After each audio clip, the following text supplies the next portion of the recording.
In today's video, we will explore one of the most fascinating and significant events of the New Testament, the Transfiguration of Jesus. We will understand why it was so important for Jesus to meet Moses and Elijah on the Mount of Transfiguration.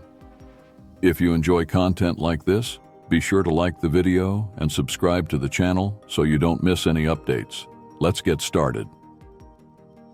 The Transfiguration of Jesus is an event described in the Gospels of Matthew, Mark, and Luke. This event occurred on the Mount of Transfiguration, where Jesus took 3 of his disciples with him, Peter, James, and John. It is interesting to point out that the exact identification of the mountain where the Transfiguration of Jesus took place is not specified in the Bible.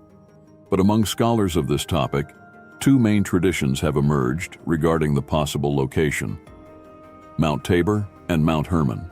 While they were there, Jesus was transfigured before them. His face shone like the sun, and his clothes became as white as the light.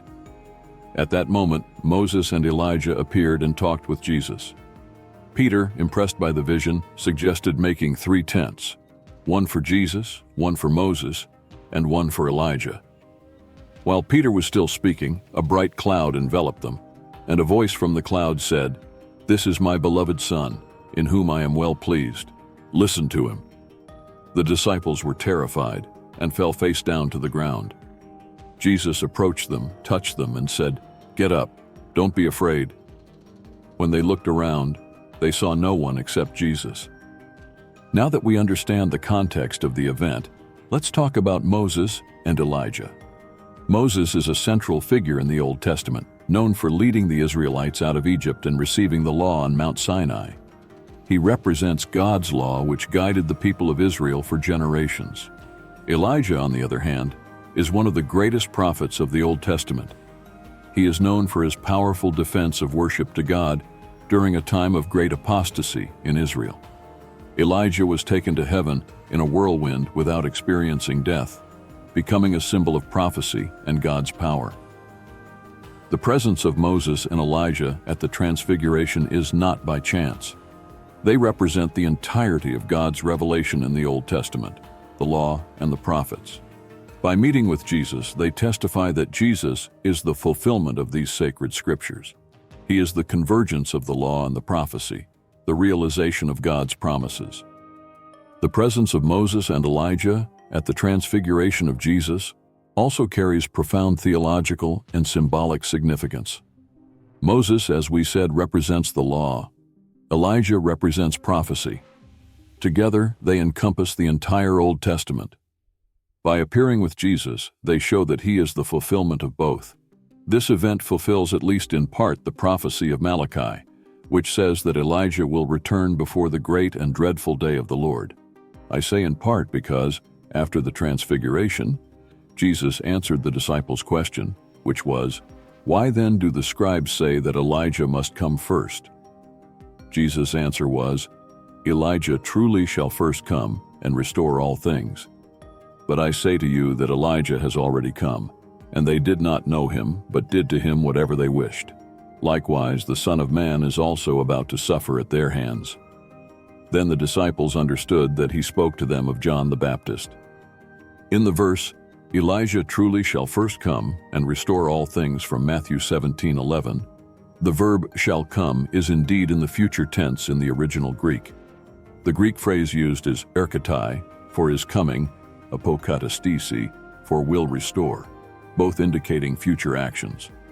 This future tense underscores the prophetic nature of the statement, aligning with the expectation that Elijah would come before the great and dreadful day of the Lord, as prophesied in Malachi 4:5, 6.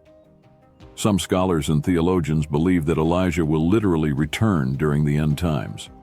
This interpretation is supported by passages in Revelation 11, where 2 witnesses are described.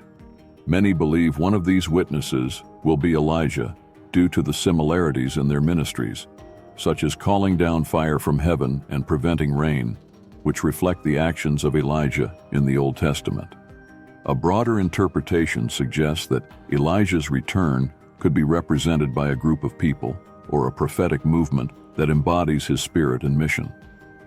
This group would call people to repentance and prepare them for the coming of the Lord, just as John the Baptist did in his time.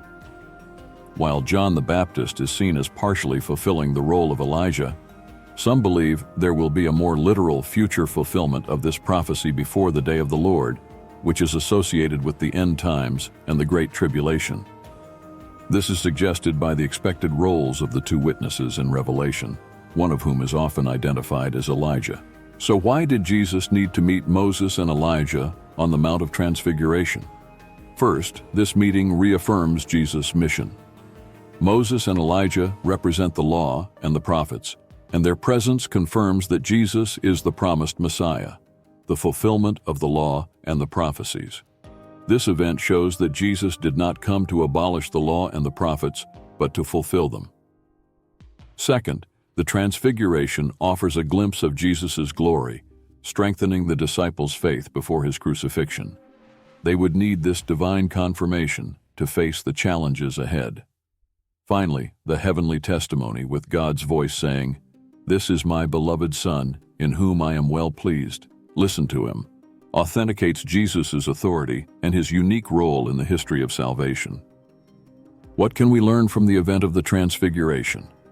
First, it teaches us about Jesus' identity as the fulfillment of the law and the prophets. He is God's final revelation to humanity.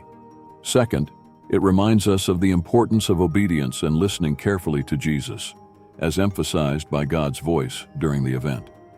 Finally, it gives us hope in the future glory that awaits all who follow Christ. If you enjoyed this video, don't forget to like, subscribe to the channel, and share it with your friends. Also, leave a comment below about what you found most interesting about the Transfiguration of Jesus. See you next time.